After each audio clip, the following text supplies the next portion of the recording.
बिल्कुल शांत मन, शांत इंद्रियां, अब वो परावाणी से भजन हो रहा है। तो हमें अपनी स्थिति देखनी कि हमारा भजन कहाँ से कहाँ तक पहुंचा है। यदि हमारा थोड़ा मानसिक जप करने के बाद मन भाग रहा है, तो हमें मानसिक जप पे ज्यादा नहीं टिकना चाहिए, हमें तुरंत वाचिक पर आना चाहिए।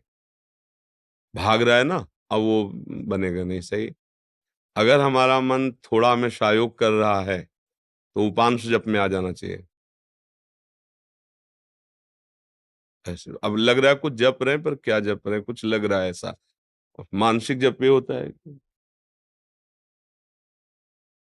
सामने मंत्र है, कान में सुनाई दे रहा है, आंख में एक एक अक्षर जमा हुआ है, और अंदर से परावाणी से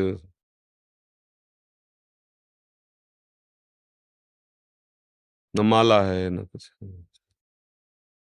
उठते बैठते चलते फिरते हर समय पर ये सिद्धों की स्थिति होती है, साधक को करना होता है।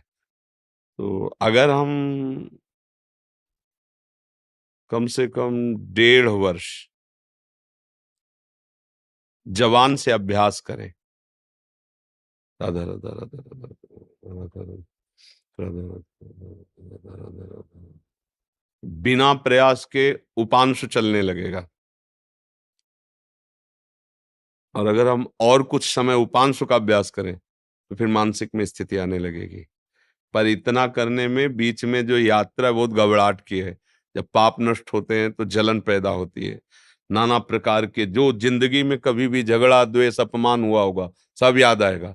सब जो पाप किए हैं वो सब सामने आए, क्योंकि भस्म होगा ना। और उस समय साधक को टिक पाना बड़ा कठिन होता है। अच्छा, जो कमजोरी रही वो तुम्हारे सामने उपस्थित हो जाएगी।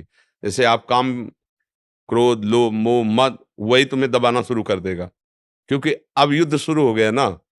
नाम अब विजय करवाएगा ना, तो नाम न छूटे, उत्साह न टूटे, और आप आगे बढ़ते रहो तो जीत जाओगे।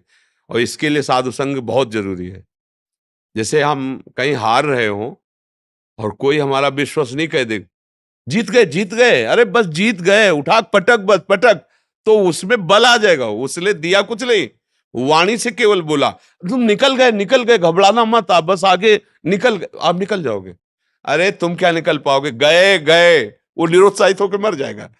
कि उत्साह बढ़ाना, तो संत संग क्या करता है, हमें रोज उत्साह बढ़ाता है भगवत भजन के लिए, भगवत प्राप्ति के लिए। तो हम अपनी स्थिति को देखें कि हमारी स्थिति क्या है। अगर कुछ मिनट हम जब शांत होकर जपते, फिर मन भाग जाता है, परेशानी, अभी हमारी मानसिक स्थिति नहीं, हमें उपांश में आना है, और उपांश में भी जी घबराने लगता है, परेशानी हो रही, तो नाम कीर्तन करना है, राधा वल्लभ राधा वल्लभ राधा वल्लभ श्री हरि राधा। अनेक राग रागिनियों से इसीलिए हमने छूट दी है कि आप अनेक धुनियों में गाओ। संसारी आदमी है, तुम्हें पसंद है ये धुनी, उसी पसंद धुनी में राधा नाम लगाओ।